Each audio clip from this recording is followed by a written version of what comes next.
রোজা রাখিয়া ইঞ্জেকশন দেওয়া যাইব নি না যাইতো না? অনখে কইছেন যাইতো না। আমি কই শুনকা,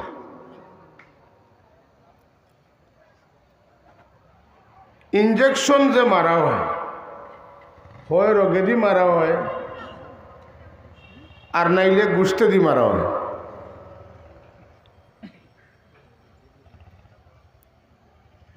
রোজা রাখিয়া আপনার পেটও কিচ্ছু যাওয়া অথবা মগজ কিচ্ছু গেলে রোজা ভাঙবে। আগে মূল বিষয় জানতে হইব। যদি পেটও কিচ্ছু ঢুকে অথবা মগজ কিচ্ছু ঢুকে তো তখন কী হয়? রোজা ভাঙবে। কথা বুঝছেন তো? এখন আপনারা হোকা শরীরের গুষ্ঠ দি মারলে গেল না, পেটও গেল না, মগজ রোগে দি মারলে গেল না, পেটও গেল না, মগজ। কথা বুঝছেন না? ওটারে একটু সহজ করে বুঝাইবার লাগে। হই আপনারা রোজা মাসে গোসল করেননি? সবে করেননি? করেন। গোসল করলে রোজা যায়নি? হ্যাঁ যায় না। কেন যায় না? এক গোসলে 7.5 লিটার পানি শরীরে হওয়ায় রোজা যায় না। আর ইঞ্জেকশন মারিয়াও তোরা কত গোটা হারাইলে রোজা যাইব কি? কিলা উঠবাইলা? কথাটা হইল এখন কত হইল, রসুল্লাহর যুগ ইঞ্জেকশন আসিল নি? না, আসিল। রসুল্লাহর যুগ ইঞ্জেকশন আসিল না, বারোইছে ইঞ্জেকশন। এখন হাদিস শরীফের মধ্যে ইঞ্জেকশন মারা যায় না না যায়? রসুল্লাহ মারছেন নি? সাহাবায়ে কেরামে মারছেন নি? তুকাইলে দেখো মারছেন না, এটার দরকার আছেন না। এটা বাদে বারোইছে, এটা যাইজও কইতে পারেন না, না যাইজও কইতে পারেন না। তো আপনার ইসলাম পরিপূর্ণ জীবন ব্যবস্থা হইল না।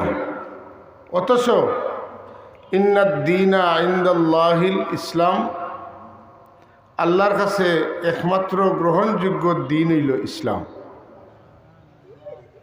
এখন ইসলামে ইঞ্জেকশন মারা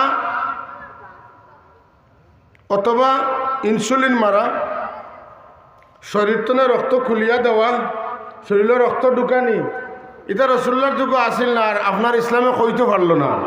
তাইলে এই ইসলামটা যতদিন পর্যন্ত ইঞ্জেকশন আসিল না, ইনসুলিন আসিল না, অতদিন পর্যন্ত ইসলাম আসিল। আর এখন কি ইসলামরে আপনি অ্যাপ্লাই করতে পারতেন না। তাইলে বোঝা গেল ইসলাম কিয়ামত পর্যন্ত মানুষের মানবতার কল্যাণে ইসলাম নাই। নাউজুবিল্লাহ। কথা বুঝাইতে পারছি না? তার মানে হইল খালি কোরআন এবং সুন্নাতনের সমাধান পাইতা নাই।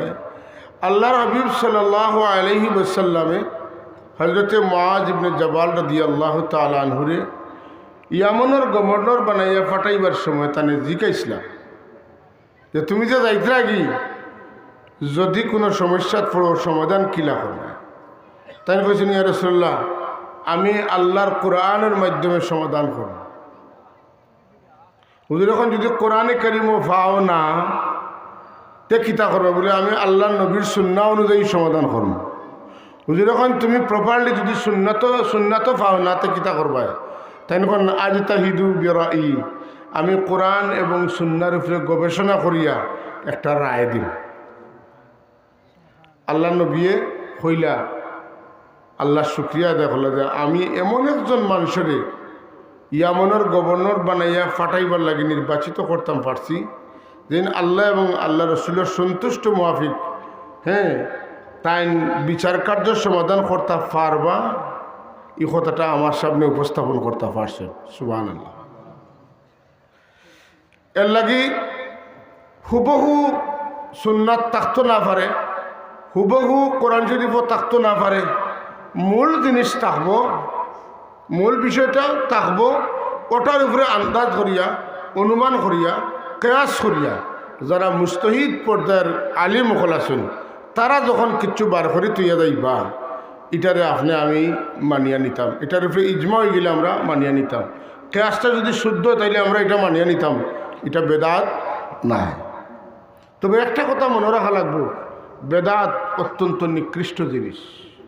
বেদাত নিকৃষ্ট জিনিস। কোন বেদাত? সব বেদাত না। একলোকে যখন কুল্লু বিদাতিন দলালা, আমি একটা হাদিস দিয়ে আপনার উপমা দিই। একটু বিষয় জটিল মজা লাগতো না, তবুও আমার দেওয়া হিসাবে আমি কিছু সময় আলোচনা করব। আমরা রসুল্লাহ ফরমাইছেন লা সালাতা ইল্লা বি ফাতিহাতিল কিতাব, সূরা ফাতিহা না হইলে নামাজ হইতো না।